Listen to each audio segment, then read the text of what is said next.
কাৰ্যসূচী লৈ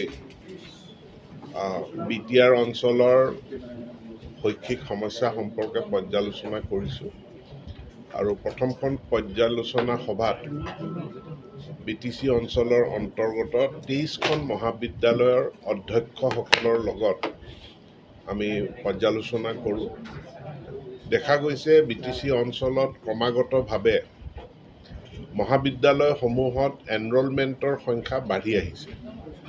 যোৱা বছৰটোতে তাৰ পূৰ্বৰ বছৰৰ তুলনাত প্ৰায় 6,500 এনৰলমেণ্ট এই 23খন মহাবিদ্যালয়ত বৃদ্ধি পাইছে আৰু এইবাৰো অনুমান কৰা হৈছে যে যোৱা বছৰৰ তুলনাত এইবাৰো মহাবিদ্যালয়সমূহত এনৰলমেণ্টৰ সংখ্যা বাঢ়িব আৰু ইয়াত বঢ়াৰ লগে লগে আমাৰ আন্তঃগাঁথনি আৰু ফেকাল্টি বৃদ্ধি কৰাৰো প্ৰয়োজন হ'ব। গতিকে এই গোটেই কথাখিনি আমি পৰ্যালোচনা আজি বিটিচিৰ প্ৰধান প্ৰমোদ বড়ো ডাঙৰীয়া তেওঁৰ উপস্থিতিতে আমি কৰিলোঁ আৰু তৎকালীনভাৱে এই যি বৰ্ধিত এনৰলমেণ্ট তাৰ পৰিপ্ৰেক্ষিতত আমি যি ব্যৱস্থা ল'ব লগা হয় সেইখিনি আমি ল'ম বুলি পেলাই আমি থিৰাং কৰিছোঁ।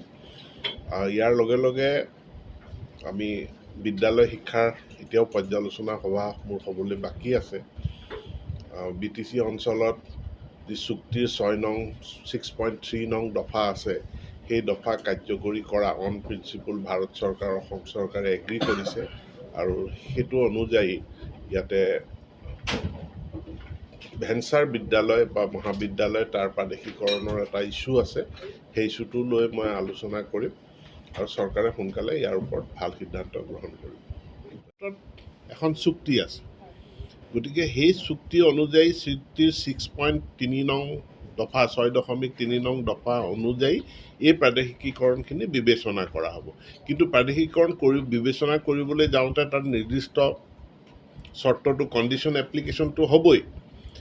বাকী অসমত 2017 চনৰ আইনৰ অধীনত আমাৰ প্ৰাদেশিকৰণৰ প্ৰক্ৰিয়া সম্পূৰ্ণ হয় আৰু তাৰ দ্বাৰা আমি এতিয়া দেখিছোঁ যে আমাক যিমান বিদ্যালয় লাগে তাতকৈ বহুত বেছি বিদ্যালয়ে আমাৰ আছে।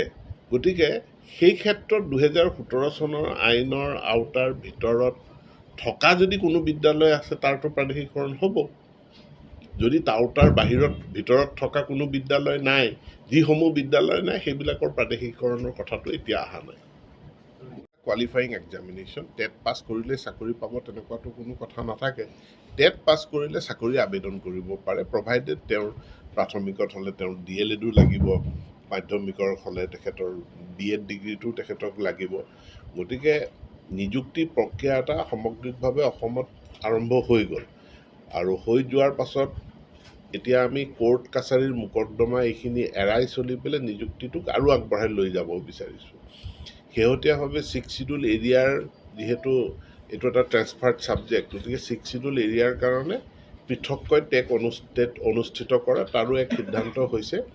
সময় সুযোগ এটা চাই নিশ্চিতভাৱে কৰ্তৃত্বপ্ৰাপ্ত সংস্থাই এই পৰীক্ষাটো অনুষ্ঠিত কৰিব। সময় লাগিব কিছু আৰু লগে লগে বহুখিনি আন্তঃগাঁথনি উন্নয়নো আমি কৰিব লাগিব। কলেজখনৰ নিজস্ব প্ৰয়াস এটাও লাগিব আৰু সেই প্ৰয়াসখিনি আৰম্ভ কৰিবৰ কাৰণে কৈছোঁ। ইউনিভাৰ্চিটি এখন এটা ৰাতিৰ ভিতৰত কৰি দিয়া নহয়, ই এটা দীঘলীয়া প্ৰক্ৰিয়াটোৰ আৰম্ভণি হৈছে। সময় সমগ্ৰ শিক্ষা অভিযানৰ তৰফৰ পৰা বিদ্যালয়সমূহত যিসমূহ সামগ্ৰী পূৰ্বেও যোগান ধৰা হৈছিলে আৰু অনুমোদিত যিখিনি যোগান ধৰিব লগা আছে সেইখিনি আমি যোগান ধৰিম। গতিকে যোগান নধৰাৰ কোনো কথা নাই, কিন্তু আমি সকলোৰে সহায় সহযোগিতা বিচাৰিছোঁ যাতে বিদ্যালয়সমূহত এনেকুৱা যি ইকুইপমেণ্টছ বা ফাৰ্নিচাৰ, ডেস্ক বেঞ্চ সমস্যা আছে, কাৰণ বিদ্যালয়টো হ'ল সম্পূৰ্ণৰূপে চৰকাৰী অনুষ্ঠান নহয়, this is an community institution. গতিকে বিদ্যালয়ত কমিউনিটিৰ এটা ৰোল সদায়ে থাকে, এইটো পালন কৰিব লাগিব। সেই কমিউনিটিৰ ৰোলটো আমি বঢ়াব বিচাৰিছোঁ।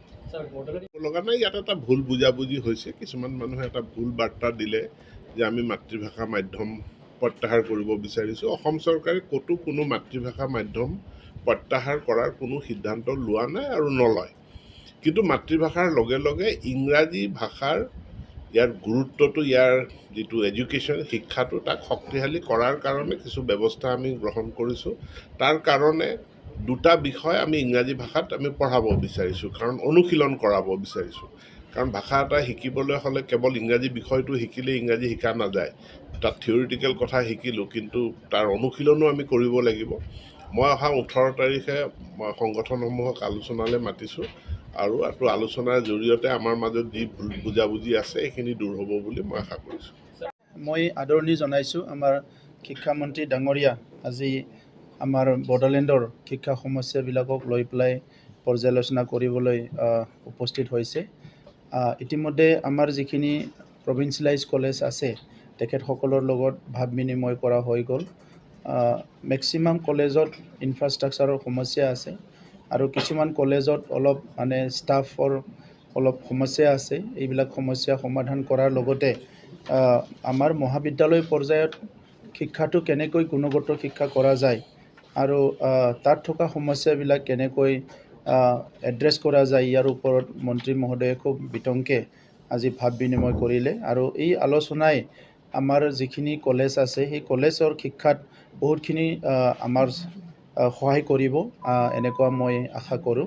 আৰু বহুতখিনি টিপছ আজি প্ৰিন্সিপালসকলৰ মন্ত্ৰী মহোদয়ে কৈছে কি সৰু সুৰা সমস্যাবিলাক নিজৰ লেভেলত সমাধান কৰিব পাৰে। আৰু ইয়াৰ বাহিৰেও যিখিনি ফিডাৰ স্কুল আছে তেখেতসকলৰ লগতো এটা ভাল সম্পৰ্ক থাকিব লাগে, যিটো নেকি আজিলৈকে হোৱা নাছিলে। সেইকাৰণে এইবিলাক নতুন নতুন যিটো আইডিয়া এইটো যদি লৈ কাম কৰে কলেজত বহুত আগবাঢ়ি যাব। আৰু মানৱ সম্পদ গঢ়াৰ কাৰণে আজি ইনষ্টিটিউশ্যনবিলাক বনোৱা হয়। এই মানৱ সম্পদ গঢ়াৰ যিটো মূল উদ্দেশ্য সেইটো লৈ পেলাই ইনষ্টিটিউশ্যনবিলাকে আগবাঢ়ি যাব লাগে। ডেছপাইট অফ অল প্ৰব্লেমছ, যদি অলপ চেষ্টা কৰা যায় আমি শিক্ষাটো ভাল কৰিব পাৰোঁ, সেইটো আমি বিচাৰোঁ। আৰু আমি কাউন্সিল চৰকাৰৰ পৰা প্ৰায়ৰিটিত আমি এডুকেশ্যনটোৱে লৈছোঁ। সেইকাৰণে নতুন নতুন বহুতখিনি প্ৰগ্ৰাম আমি লঞ্চ কৰিছোঁ। আৰু অসমৰ যিটো শিক্ষানীতি আৰু ভাৰতবৰ্ষৰ যিটো শিক্ষানীতি ইয়াৰ আধাৰতে আমি কাউন্সিল লেভেলত কিঞ্চিত কি হেল্প কৰিব পাৰোঁ সেইটোৰ কাৰণে কাম কৰি আছোঁ। আৰু ইয়াৰ পিছত আমাৰ ভেঞ্চাৰ কলেজ আৰু আমাৰ কাউন্সিলৰ যিখিনি শিক্ষা সমস্যা এইটো লৈ পেলাই মন্ত্ৰী মহোদয়ে ৰিভিউ কৰিব। চ' আজিৰ দিনটোত আমাৰ বহুতখিনি শিক্ষাৰ সমস্যা সমাধান হ'ব বুলি মই আশা কৰিছোঁ।